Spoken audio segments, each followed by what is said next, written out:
Kronos and the primordial gods formed the first divine generation. Among them stood out Gaia, Mother Earth, and Uranus, Father Sky.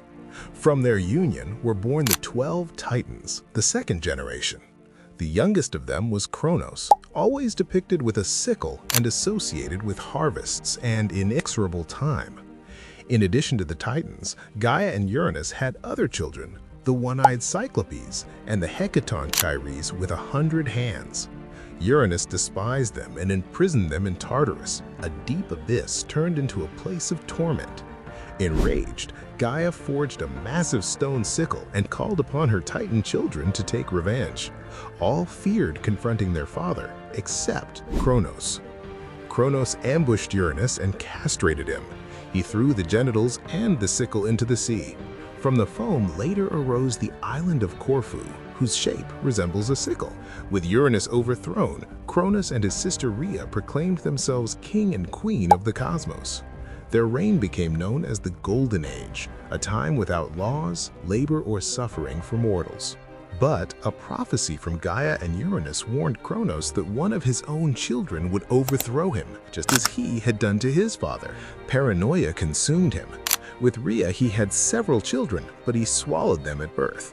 5 vanished into his stomach. The 6th, however, survived. Rhea secretly gave birth to Zeus, and to deceive Kronos, handed him a stone wrapped in swaddling cloths which he swallowed without hesitation. Zeus, the future lord of the sky and thunder, grew up in hiding. When he reached adulthood, Gaia gave him a potion that forced Kronos to vomit everything in reverse order. First the stone, then his siblings, Hestia, Demeter, Hera, Hades, and Poseidon. Once freed, Zeus released the Cyclopes and the Hecatonchires from Tartarus. In return, the Cyclopes forged divine weapons, the thunderbolts for Zeus, the trident for Poseidon, and the helm of invisibility for Hades.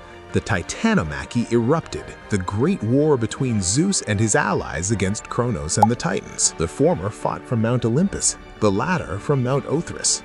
That is why Zeus and his siblings became known as the Olympians. After a decade of battle, the Olympians triumphed and imprisoned most of the Titans in Tartarus. Zeus married his sister Hera, with whom he had Ares and Hephaestus. However, he was infamous for his many affairs with other goddesses and mortals, from which were born Athena, Apollo, Artemis, Hermes, Dionysus, and many more. Poseidon ruled the seas, storms, earthquakes, and horses. Feared even in cities where he was not the patron god, he could be both generous and vengeful. When King Minos asked for his help to claim the throne of Crete, Poseidon sent a magnificent white bull meant to be sacrificed in his honor. Minos kept it and offered another instead. Enraged, Poseidon caused Minos' wife to fall in love with the bull, giving rise to the Minotaur. Athena, goddess of wisdom, strategic warfare, and crafts, was born directly from Zeus's forehead without a mother. Furious, Hera gave birth on her own to Hephaestus.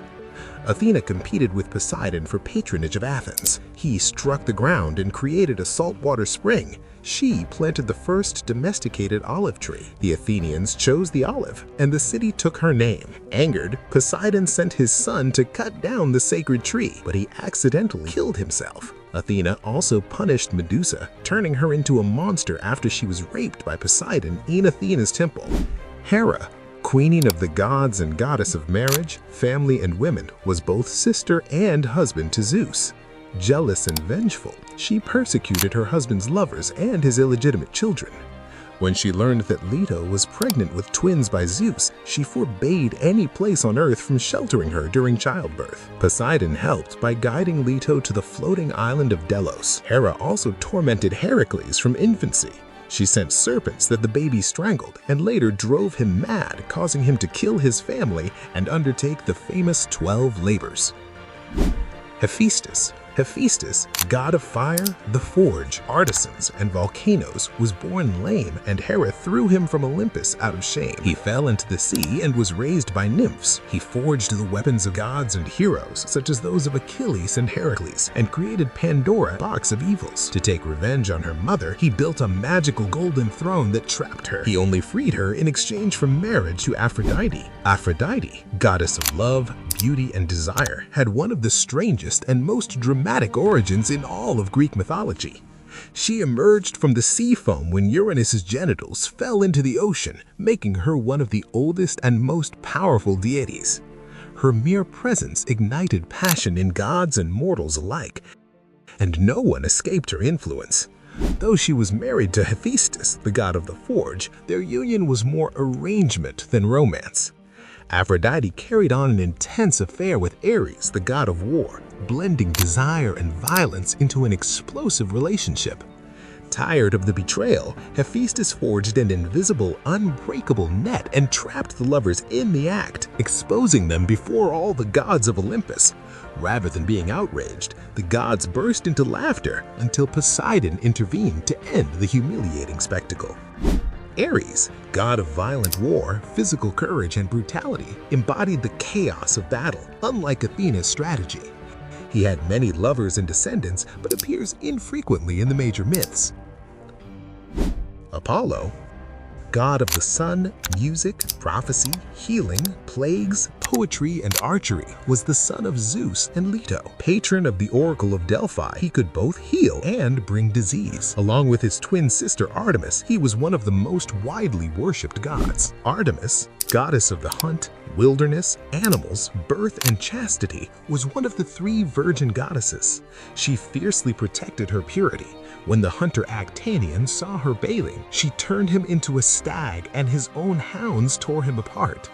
Dionysus, god of wine, theater, and ecstasy, inspired wild parties and celebrations fueled by excess and intoxication. Hermes, messenger of the gods and patron of travelers, merchants, and thieves, wore winged sandals and a winged helmet. He was a clever trickster and guided souls to the underworld and mediated between worlds. Demeter, goddess of agriculture and the harvest, suffered greatly when Hades abducted her daughter Persephone. In her grief, the earth became barren. Zeus forced Hades to return her, but because Persephone had eaten pomegranate seeds, she had to spend part of the year in the underworld. Thus, the seasons were born. Hades, lord of the underworld and the dead, was not the villain many believe him to be. His role was to maintain balance between life and death. He did not punish out of cruelty nor seek chaos. He simply ruled a realm inevitable for all. After death, souls crossed the river Styx aboard Charon's boat, paying a coin as their final fare. They were then judged and sent to their destination: Elysium for the virtuous, the Asphodel Meadows for most, or the dreaded Tartarus for those guilty of unforgivable crimes. Hestia, goddess of the hearth and domestic fire, was also an eternal virgin and perhaps the most discreet of the Olympians. Though she stars in few myths, her importance was immense. She represented stability, peace, and the warmth of home. Her fire burned in every household and temple, symbolizing unity and continuity. While other gods sought glory or power, Hestia stood firm, reminding all that the true center of the world was home. This is the end of this myth. Subscribe so you don't miss the next one.